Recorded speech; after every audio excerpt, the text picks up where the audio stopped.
बच्चों last term पर हम लोगों ने एल्डिहाइड और कीटोन्स पढ़ रहे थे और एल्डिहाइड और कीटोन्स के अंतर्गत हम लोगों ने पढ़ा था इसका नॉमेनक्लेचर, क्लासिफिकेशन और इसके पश्चात इनको बनाने की विधियाँ, फिजिकल प्रॉपर्टीज़, केमिकल प्रॉपर्टीज़। और केमिकल प्रॉपर्टीज़ के अंतर्गत ही लास्ट टर्म पर एल्डिहाइडों की जो टेस्टिंग थी, Tollens reagent, Fehling solution, Benedict solution और सिफ रीजेंट, ये सब एल्डिहाइडों से रिएक्शन करते हैं, कीटोन से रिएक्शन नहीं करते।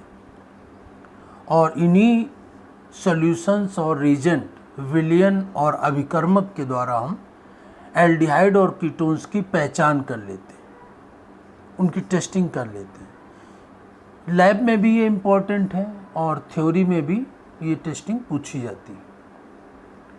और इसी के पश्चात केमिकल प्रॉपर्टीज़ के अंतर्गत आगे बढ़ते हैं। इसमें ये टिसेनको रिएक्शन, टिसेनको रिएक्शन क्या होती है?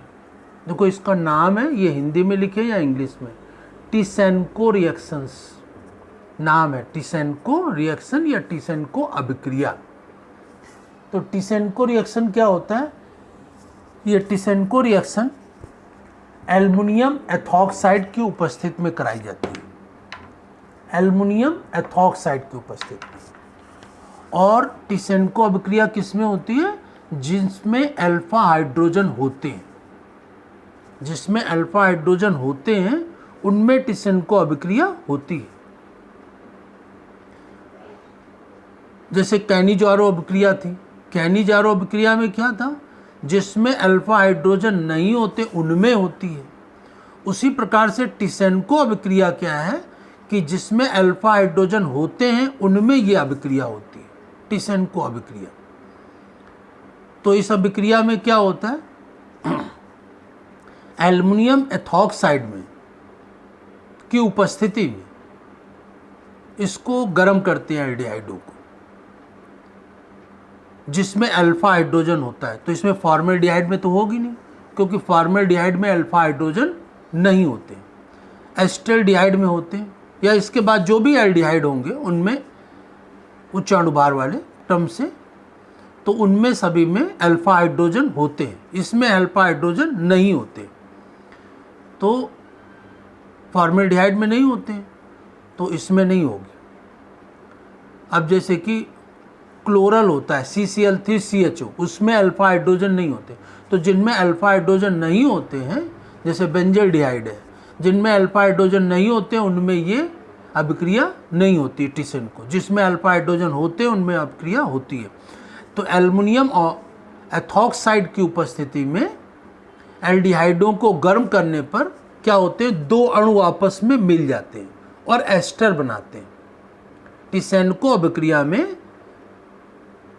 एल्युमिनियम एथॉक्साइड की उपस्थिति में उन एल्डिहाइडों को गर्म करते हैं जिनमें कि अल्फा हाइड्रोजन होता है। तो इनके दो अणु आपस में मिल करके संयुक्त होकर एस्टर का निर्माण करते हैं। जैसे कि यहाँ पर ये एस्टल्डिहाइड है, एल्युमिनियम एथॉक्साइड की उपस्थिति में इसको गर्म किया गया तो ये एस्टर बन गया। अब इस एस्टर का नाम क्या है? Ethyl acid, ethanoate.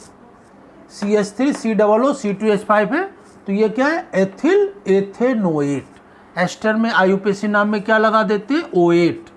तो ये क्या है? Ethyl ethanoate. तो इस प्रकार से ये टिसेनको अभिक्रिया उसमें होती जिनमें अल्फा हाइड्रोजन होते हैं। तो उन एल्डिहाइडों को जिनमें अल्फा हाइड्रोजन होते हैं उनको एल्युमिनियम एथॉक्साइड की उपस्थिति में गर्म करने पर क्या बन जाते हैं? एस्टर बन जाते हैं। दो अणु आपस में मिलकर एस्टर बना लेते हैं। तो इस प्रकार से ये टिसेनको अभिक्रिया याद रखेंगे। इसके बाद पढ़ते हैं ये पॉलीमराइजेशन, या इसे बहुलकीकरण कहते हैं। पॉलीमराइजेशन या बहुलकीकरण। ये बहुलकीकरण क्या होता है? बहुलकीकरण मतलब कि एल्डिहाइडों में बहुलकीकरण सामान्य परिस्थितियों में हो जाता है, जबकि कीटोन्स में बहुलीकरण, पॉलीमराइजेशन की प्रक्रिया विशेष परिस्थितियों में होती, सामान्य परिस्थितियों में नहीं होती। ध्यान रखिएगा, बहुलकीकरण की क्रिया, पॉलीमराइजेशन की जो रिएक्शन होती है वो एल्डिहाइडों में सामान्य परिस्थितियों में हो जाती है, जबकि कीटोन्स में विशेष परिस्थितियों में होती है, नहीं तो नहीं होती। पॉलीमराइजेशन क्या होते हैं? जिसमें कि एक ही प्रकार के जो अणु होते हैं, एक किसी भी पदार्थ के अणु आपस में मिल करके एक कॉम्प्लेक्स कंपाउंड, एक संकर यौगिक बनाते हैं। ठीक है ना? किसी भी पदार्थ के अणु आपस में मिल करके एक संकर यौगिक या कॉम्प्लेक्स कंपाउंड बनाते हैं, यही बहुलीकरण की क्रिया होती है। और बहुलीकरण की क्रिया, पॉलीमराइजेशन की क्रिया क्या होती? पहली चीज। नंबर 2, ये उत्क्रमणीय होती है, रिवर्सिबल होती है। नंबर 3, जो कंपाउंड बनता है उसे हम पॉलीमर कहते हैं। जो प्रोडक्ट बनता है इसमें उसे पॉलीमर या बहुलक कहते हैं। और जिस रिएक्टेंट, जिस अभिकारक से बनता है वो अभिकारक मोनोमर या एकलक कहलाता है। मोनोमर या एकलक कहलाता है। और जो पॉलीमर बनता है, जो बहुलक बनता है, वो मोनोमर का, एकलक या अभिकारक का सरल गुणक होता है। नेक्स्ट पॉइंट होता है बहुलक या पॉलीमर, जो पॉलीमराइजेशन या बहुलकीकरण की क्रिया उत्क्रमणीय होती है और इसमें जो प्रोडक्ट बनता है वो बहुलक होता है, पॉलीमर होता है। और बहुलक जो बनता है उससे अभिकारक जो मोनोमर होता है वो भी बन जाता है, क्योंकि उत्क्रमणीय है। उत्क्रमणीय मतलब अभिकारक से उत्पाद, उत्पाद से अभिकारक बन जाते हैं। और बहुलक क्या होते हैं? पॉलीमर क्या होते हैं? ये सामान्यतः उत्क्रमणीय अभिक्रिया से तो बनते हैं, और बहुलक जो होते हैं वो अलग अलग प्रकार, अलग अलग परिस्थितियों में अलग अलग यौगिकों का निर्माण करते हैं। बहुलकों में कोई नया बंध, न्यू बॉन्ड फॉर्मेशन नहीं होता है। ध्यान रखिएगा, पॉलीमराइजेशन में, बहुलकीकरण में कोई नया बंध, न्यू बॉन्ड फॉर्मेशन नहीं होता है। जो पॉलीमर बनता है, जो बहुलक बनता है, उसमें न्यू बॉन्ड फॉर्मेशन नहीं होता है। और इसके बाद इसमें छोटे छोटे कोई अणु नहीं बनते, सीधा सीधा पूरा जो मॉलिक्यूल है, जो पूरा कोई पदार्थ का अणु है, वो पूरे पूरे आपस में जुड़ जाते हैं। कोई छोटे अणु बीच में नहीं बनते, ना ही कोई न्यू बॉन्ड फॉर्मेशन होता है। ठीक है ना? न्यू बॉन्ड फॉर्मेशन बहुलकीकरण में नहीं होता है। छोटे छोटे अणु नहीं बनते हैं। अभिक्रिया उत्क्रमणीय होती है। अभिकारक से उत्पाद और उत्पाद से अभिकारक, प्रोडक्ट से रिएक्टेंट और रिएक्टेंट से प्रोडक्ट बन जाते हैं। और इस अभिक्रिया में अलग अलग परिस्थितियों में अलग अलग बहुलक या पॉलीमर्स का निर्माण होता है। तो एल्डिहाइडों में बहुलकीकरण की क्रिया सामान्य परिस्थितियों में हो जाती है, और कीटोन्स में यह अभिक्रिया जो होती है वो सामान्य परिस्थितियों में नहीं बल्कि विशेष परिस्थितियों में होती है या नहीं होती। तो इस प्रकार से ये बहुलकीकरण या पॉलीमराइजेशन पर टिप्पणी लिखने को आती शॉर्ट नोट। तो उसके पॉइंट मैंने आपको बता दिए कि बहुलकीकरण क्रिया क्या होती है और इसकी विशेषताएं क्या होती हैं, इसके स्पेशल फीचर्स क्या होते हैं, इसके लक्षण क्या होते हैं, वो मैंने आपको बता दिए। वो अपनी कॉपी में ध्यान से सुन करके और नोट कर लीजिएगा। इसी के बाद देखते हैं, जैसे कि पॉलीमराइजेशन फॉर्मेल्डिहाइड का करते हैं, तो फॉर्मेल्डिहाइड का पॉलीमराइजेशन करते हैं तो वेपोराइजेशन करते हैं, इसका वाष्पीकरण करते हैं।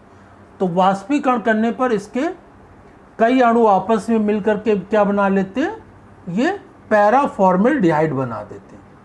पैराफॉर्मेल्डिहाइड, ये N लिखा है, यहाँ पर भी N लिखा है। N का मतलब इनके अणुओं की संख्या 3 से लेकर 50 तक हो सकती है, कोई भी निश्चित संख्या नहीं। तो ये पैराफॉर्मेल्डिहाइड बना लेते हैं।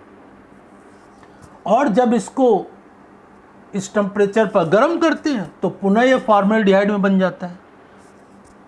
तो ये उत्क्रमणीय होती है। इसको वाष्पीकरण करते हैं, वेपोराइजेशन, तो पैरा फॉर्मेल्डिहाइड बन जाता है। और पैरा फॉर्मेल्डिहाइड को इस टेम्परेचर पर गर्म करते हैं 373 केल्विन पर, तो ये पुनः फॉर्मेल्डिहाइड बन जाता है। तो ये फॉर्मेल्डिहाइड का बहुलकीकरण या पॉलीमराइजेशन। दूसरा देखते हैं कि फॉर्मेल्डिहाइड को रूम टेम्परेचर पर रखते हैं, कमरे के ताप पर, तो क्या बनता है इसमें, ये बहुलक बन जाता है। यहाँ 3 अणु आपस में जुड़ जाते हैं, तो ये मेटा फॉर्मेल्डिहाइड बन जाता है, मेटा फॉर्मेल्डिहाइड। और मेटा फिर CH का होल थ्राइज, और इसका ये स्ट्रक्चर है, 3 ऑक्सीजन है तो 3 ऑक्सीजन ये अल्टरनेट में रख दिए, और ये CH2 है, ये अल्टरनेट में CH2, तो ये इसका स्ट्रक्चर हो जाता है मेटा फॉर्मेल्डिहाइड, या इसको हम टेट्राऑक्सेन भी कहते हैं, या ट्राईऑक्सेन। 3 ऑक्सीजन है तो ट्राईऑक्सेन भी कहते हैं इसको। इसके पश्चात ये फॉर्मेल्डिहाइड का पहले क्या बना, पैरा फॉर्मेल्डिहाइड।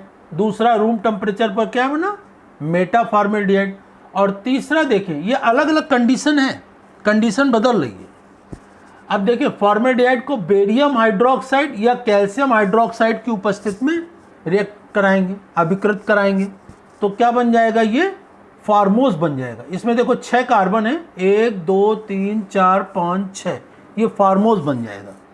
जैसे ग्लूकोज का स्ट्रक्चर बनाया जाता है, ग्लूकोज में भी C6H12O6 होते हैं, एल्डिहाइड होता है 1 और 5 OH ग्रुप होते हैं, उसमें भी वैसे ही ये स्ट्रक्चर बनता है। तो फॉर्मेल्डिहाइड से ये फार्मोस बन जाता है जब इसको क्षार किसी बेसिक बेरियम हाइड्रोक्साइड या कैल्शियम हाइड्रोक्साइड की उपस्थिति में गर्म कर अभिकृत कराते हैं, तो ये बनता है फार्मोस। इसमें 6 अणु आपस में मिलते हैं, तो ये 6 कार्बन बन जाते हैं, ये फार्मोस। अब ये फार्मोस का आयुपेसी नाम लिखना चाहेंगे तो क्या लिखेंगे, 1 2 3 4 5 6, 6 कार्बन है तो 6 कार्बन को क्या कहेंगे, हेक्सेन। तो ये एल्डिहाइड के लिए क्या लगता है, अल, तो हेक्सेनल हो जाएगा। और दूसरे कार्बन से ये लेकर के ये 1 2 दूसरे कार्बन से लेकर के यहाँ तक 5 OH जुड़े हुए, तो क्या बन जाएगा, 2 3 4 5 6, 1 नहीं, 1 पे एल्डिहाइड लगा है, 2 3 4 5 6 पेंटा हाइड्रोक्सी हेक्सेनल।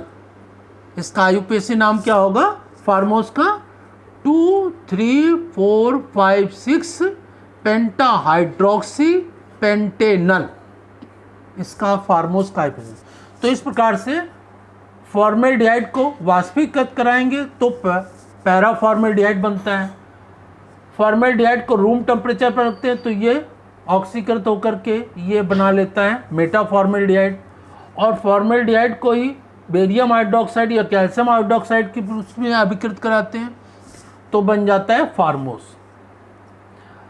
ये तो फॉर्मेल्डिहाइड का। अब देखें एस्टल्डिहाइड का। अब एस्टल्डिहाइड को निर्जल एनहाइड्रस या निर्जल एस्टल्डिहाइड को कंसंट्रेट H2SO4 की उपस्थिति में अभिकृत कराते हैं तो क्या बन जाता है, पैरा एस्टल्डिहाइड बन जाता है, कंसंट्रेट H2SO4 की।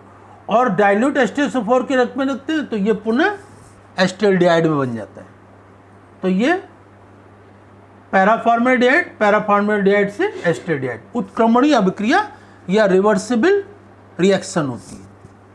और इसी का ये स्ट्रक्चर बना दिया। इसमें 3 ऑक्सीजन है तो अल्टरनेट में 3 ऑक्सीजन ये लग गए, और ये CHCl3 तो 3 ये भी होंगे तो CHCl3 CHCl3 CHCl3 ये अल्टरनेट में लग जाते हैं।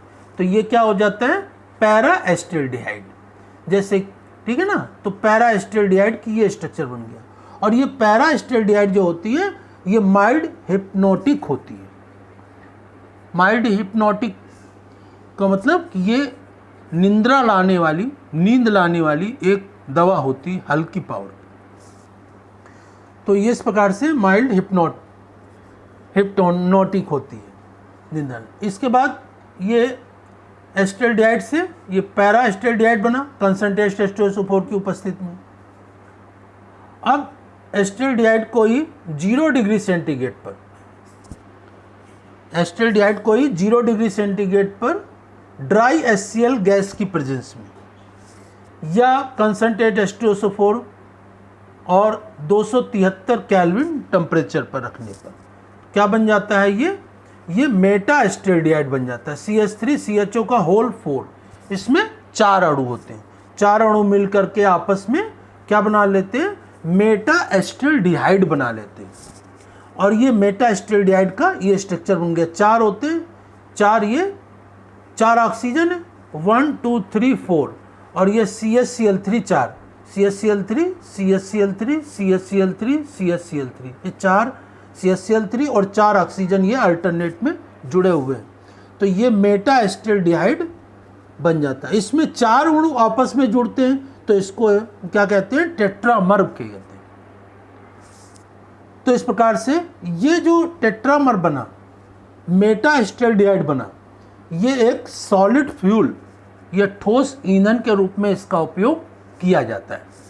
किसका, मेटा एस्टरेडियाइड का।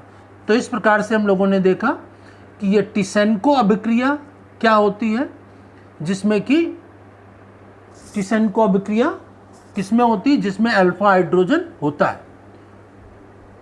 तो अल्फा हाइड्रोजन जिनमें होता है उसको एल्युमिनियम एथॉक्साइड की प्रेजेंस में गर्म करते हैं तो उसके 2 अणु आपस में मिल करके एस्टर बना लेते हैं। जैसे कि यहाँ पर एस्टरेडियाइड से बना एथिल एथेनोएट।